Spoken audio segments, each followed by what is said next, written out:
지금 당신 머릿속 여리고 성벽 붕괴 장면 한 프레임만 정지해 봅시다. 나팔, 함성, 벽이 와르르. 그런데 조사관님, 진짜 무서운 질문은 이겁니다. 벽이 안 무너졌나?가 아니라 그 시기에 무너뜨릴 성벽 도시가 아예 없었을 수도 있나? 만약 그게 사실이면 우리는 지금까지 사건을 의심한 게 아니라 시간표를 의심해야 합니다. 오늘은 믿음 싸움이 아니라 현장 수사로 갑니다. 첫째, 성경이 맞다, 틀리다로 싸우지 않습니다. 둘째, 고고학을 판결문으로 쓰지 않습니다. 고고학은 법정이 아니라 사건 현장에서 흙먼지 털며 단서를 모으는 팀입니다.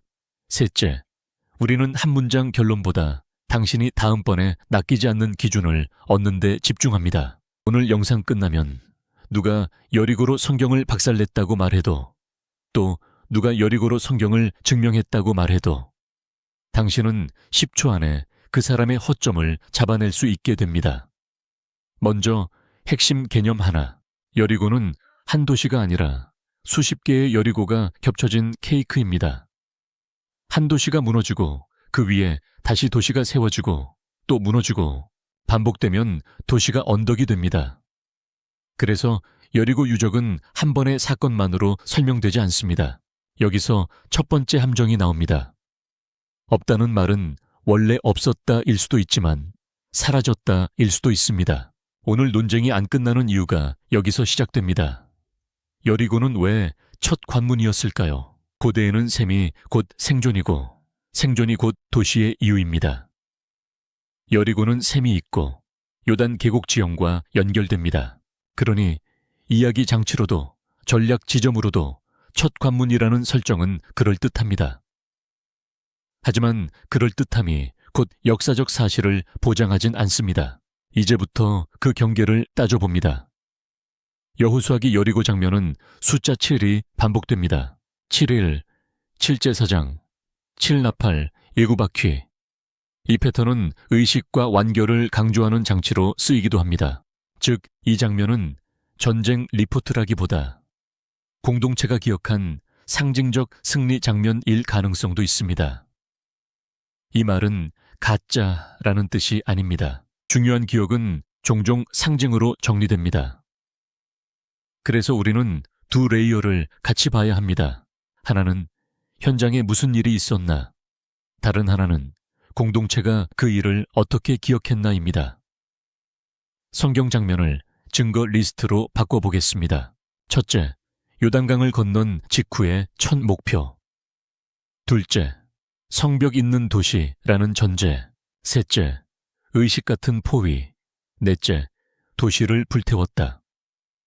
그렇다면 현장에는 무너진 방어시설과 큰 화재 흔적이 같은 층에서 함께 나와야 이야기를 연결해볼 명분이 생깁니다. 그리고 여기서 많은 사람들이 놓칩니다. 성경은 벽뿐 아니라 불탄 도시도 같이 말합니다. 벽만 찾으면 반쪽 수사입니다. 또 하나, 그 벽이 어떤 구조였나? 여리고의 방어시설은 시대에 따라 바깥 옹벽, 그 위에 흙경사, 그 위에 흙벽돌 성벽처럼 복합구조로 설명되기도 합니다. 구조가 복잡하면 붕괴 흔적도 복잡해집니다. 이제부터 진짜 갈림길로 들어갑니다. 여리고 논쟁은 사실상 시간표 싸움입니다. 보통 2시간표 중 하나를 깔고 들어갑니다. 첫 번째는 이른 시간표, 대략 기원전 1400년대 전후. 두 번째는 늦은 시간표, 대략 기원전 1200년대 전후.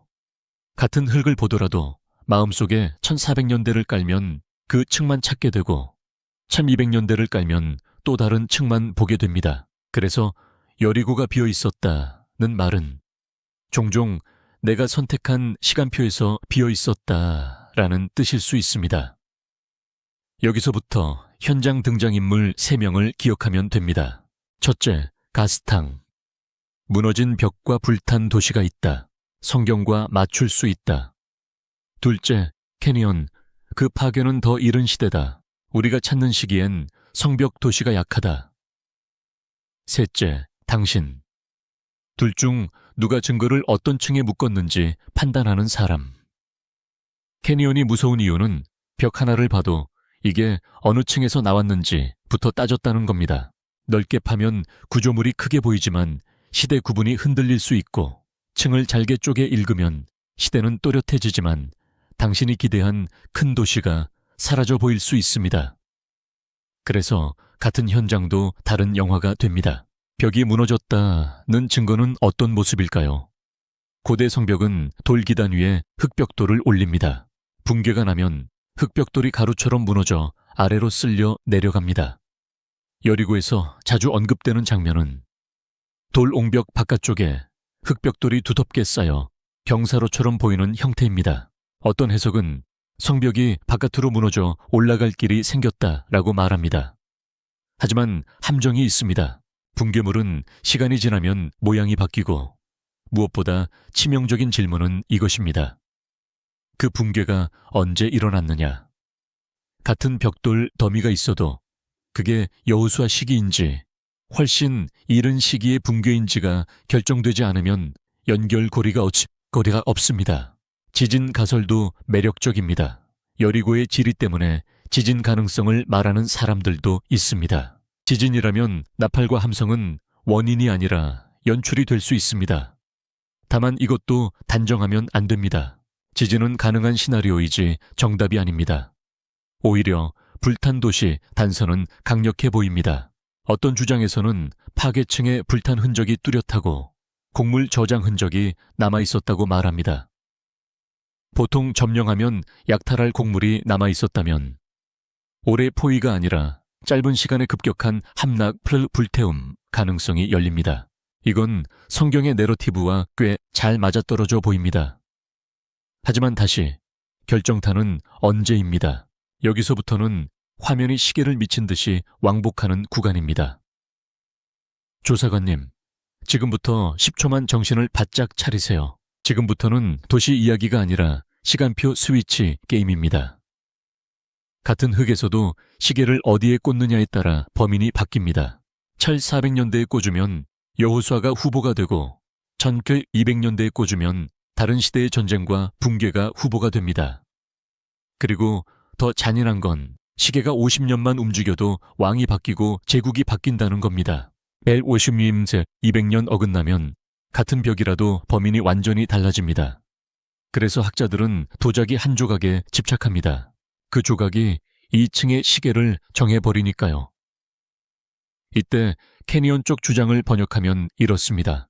당신이 찾는 시기의 여리고는 당신이 기대하는 만큼의 성벽 도시가 아닐 수 있다. 즉, 큰 파괴는 더 이른 시기에 있었고, 우리가 흔히 여호수아로 상정하는 시기에는 그만한 성벽 도시가 약했을 수 있다는 말입니다. 그래서 무너뜨릴 성벽이 없었다가 튀어나옵니다. 하지만 반대쪽은 이렇게 방역합니다. 그 시계를 정하는 기준 자체가 완벽하지 않다. 지역마다 패턴이 다르고 표본이 불완전할 수 있다. 같은 데이터도 다른 방식으로 묶을 여지가 있다. 그리고 여기서 논쟁이 더 지독해집니다. 왜냐면 여리고는 케이크라서 같은 자리에서 불탄 흔적이 한 번만 있었는지 여러 번 있었는지조차 다르게 읽힐 수 있기 때문입니다. 자, 이제 탄소 14가 나옵니다.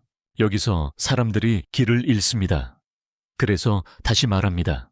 조사관님, 여기서 길을 잃으시면 안 됩니다.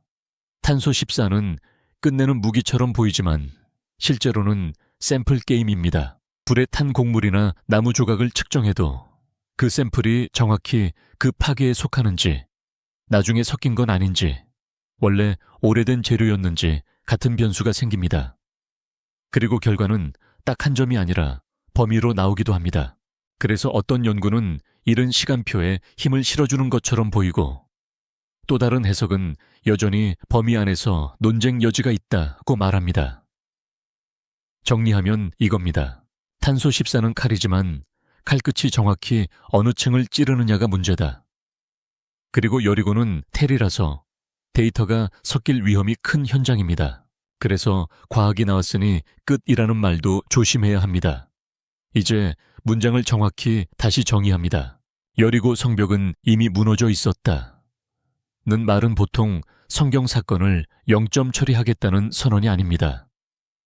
대부분은 이렇게 말하는 겁니다. 성경 내러티브에 딱 들어맞는 시기의 여리고를 이 현장에서 확정하기 어렵다. 여기에는 세 가지 가능성이 숨어 있습니다. A. 실제 파괴는 있었지만 우리가 기대한 그때가 아니라 더 이른 때였다. B. 여리고라는 무대가 우리가 생각한 범위보다 넓어 다른 후보지를 같이 봐야 한다. C.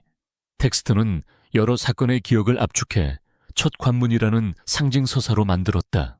무엇이든 당신이 오늘 얻어야 할 기술은 하나입니다.